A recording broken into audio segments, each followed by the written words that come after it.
This is Political Communication, and I'm your professor, Dr. Patrick Stewart. In this lesson, we focus on political equivocation, which happens most often during interactions between individual journalists and public figures. This theoretical framework provides us insight into the rhetorical strategies used by public officials that have enough knowledge to avoid divulging potentially damaging information.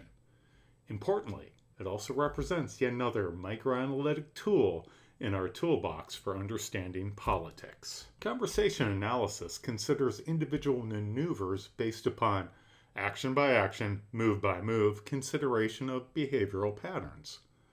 The basic assumption is that this behavior should be studied as an institutional entity in its own right because of what it reveals about key actors, not just making decisions that affect the general public, but also in the media that plays the role of watchdog for the polity. The focus of our analysis, political equivocation, is defined as a public figure's hesitancy, inability, or unwillingness to completely answer a question. What should be remembered is that political equivocation does not gauge truthfulness. Instead, it evaluates the completeness of an answer through a typology of explicit replies, intermediate replies, and non-replies. By categorizing politician response to journalistic questioning, if not journalistic aggression, based upon the answers to these questions posed, there is a gauge of a public figure's forthrightness. According to Peter Bohl's classification of political equivocation, explicit replies occur when a public figure answers a question as fully as possible. That does not necessarily mean they will deceive with their answer or not. A public figure responding to a question could reply with an untruth or a purposeful misdirection.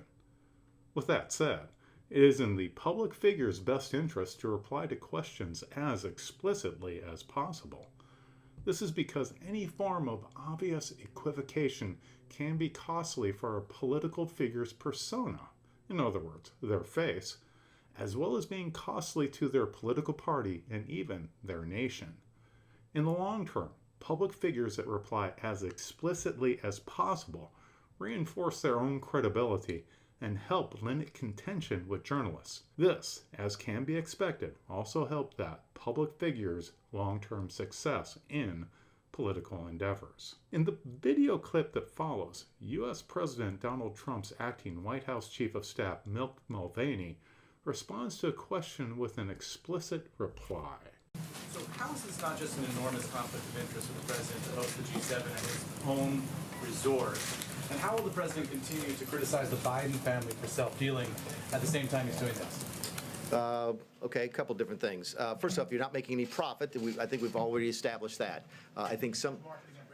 It's a huge. I've heard that before. I guess I've been the chief now for about 9 or 10 months, and I always hear it whenever we go to Mar-a-Lago. It's a huge branding opportunity. Whenever he plays, at Trump Mar-a-Lago, we play golf at Trump Bedminster. He goes to play golf at Trump up in Sterling, and everybody asks the question: is it not a huge marketing opportunity? I would simply ask you all to consider the possibility that Donald Trump's brand is probably strong enough as it is, and he doesn't need any more help on that. This is not like it's the most recognizable name in the English language and probably around the world right now. So no, that has nothing to do with it. That's why listen, I was skeptical. I was aware of the political sort of criticism that we'd come under for doing it at Doral, which is why I was so surprised when the advance team called back and said that this was the perfect physical location to do this. So I get the criticisms. So does he. Face it, he'd be criticized regardless of what he chose to do. But no, there's no issue here on him profiting from this in any way, shape, or form. What's the difference between this and what we're talking about, the Bidens? Well, first of all, there's no profit here.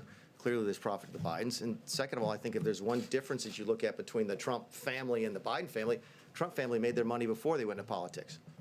That's a big difference. Intermediate replies occur when a public figure hesitates when answering a certain part of the question. Doing this allows the public figure the opportunity to redirect attention away from the stated question and towards a particular point or statement that they want to make. Bohl and his colleagues identified 3 overarching categories of intermediate replies. This first type of intermediate reply, the incomplete answer, occurs when a public figure only responds completely to one part while ignoring the rest of the question. In this manner, the public figure can pick whichever part of the question they are most comfortable answering and avoid any deception or politically risky statements. Implication answers, for their part, occur when a public figure implies or suggests an answer but does not explicitly give an opinion or answer the question. This provides the public figure plausible deniability if any concerns arise down the road, and they have to deny they answer the question in a manner that hurts their political options. Finally, interruption answers are a form of intermediate replies that occur when a public figure is cut off before they finish responding to a question. In this case, the person doing the asking might be facing time constraints, as is the case with live events such as debates, or they may be attempting to continue on with further questions if it appears the public figure is stalling. The video that follows shows 2020 Democratic Party presidential candidate Joe Biden providing an example of an intermediate reply from a CNN presidential primary debate. The impeachment inquiry is centered on President Trump's attempts to get political dirt from Ukraine on Vice President Biden and his son Hunter.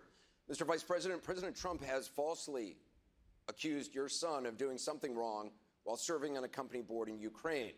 I want to point out there's no evidence of wrongdoing by either one of you.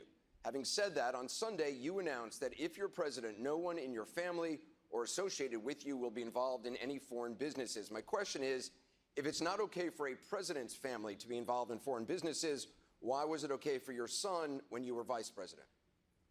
Vice President Biden? Look, my son did nothing wrong. I did nothing wrong. I carried out the policy of the United States government in rooting out corruption in Ukraine. And that's what we should be focusing on. And what I wanted to make a point about, and my son's statement speaks for itself. He spoke about it today. My son's statement speaks for itself. What I think is important is we focus on why it's so important to remove this man from office. On the 17th, look, the fact that George Washington worried on the first time he spoke after being elected president that what we had to worry about is foreign interference in our elections. It was the greatest threat to America. This president on three occasions, has invited foreign governments and heads of government to get engaged in trying to alter our elections. The fact is that it is outrageous. Rudy Giuliani, the president, and his thugs have already proven that they, in fact, are flat lying. What we have to do now is focus on Donald Trump. He doesn't want me to be the candidate.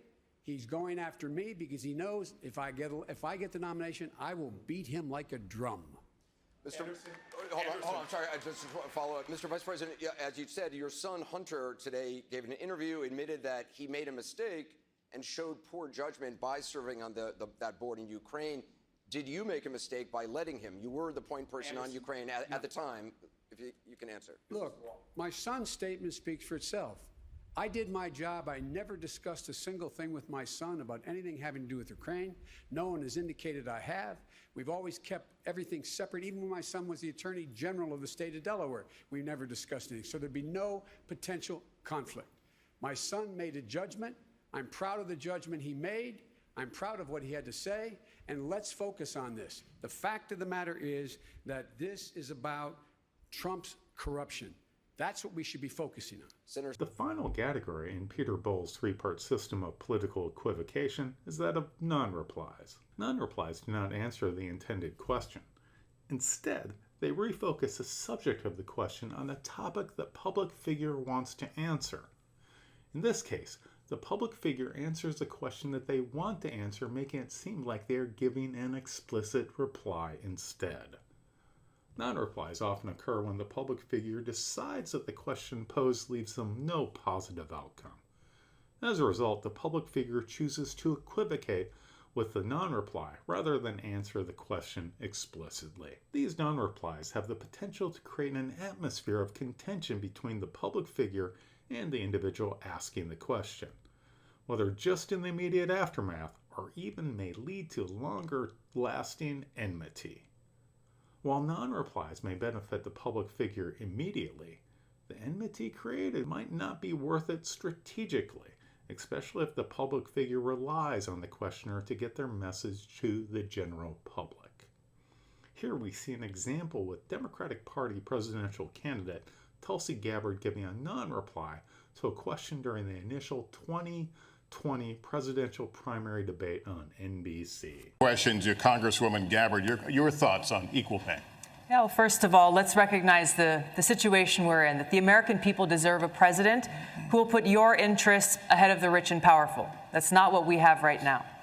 I enlisted in the Army National Guard after the al-Qaeda terror attacks on 9/11, so I could go after those who had attacked us on that day. I still serve as a major, served over 16 years, deployed twice to the Middle East, and in Congress serve on the Foreign Affairs and Armed Services Committees for over 6 years.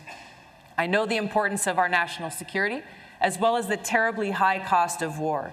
And for too long, our leaders have failed us, taking us from one regime change war to the next, leading us into a new Cold War and arms race, costing us trillions of our hard-earned taxpayer dollars and countless lives.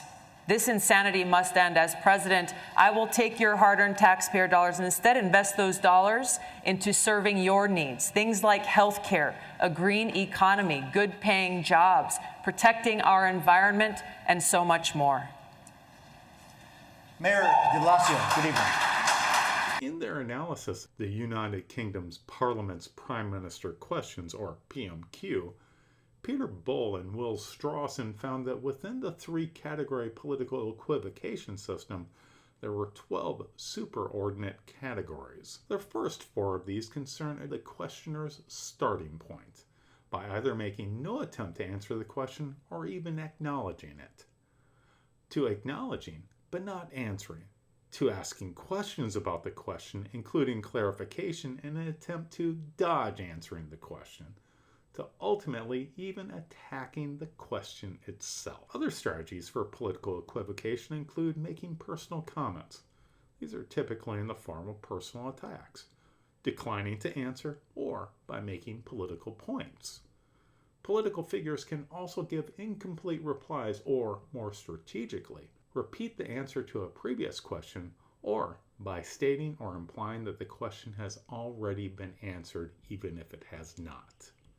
Finally, a speaker can apologize or purposefully take some aspect of the question literally when it was not intended to be formulated as such.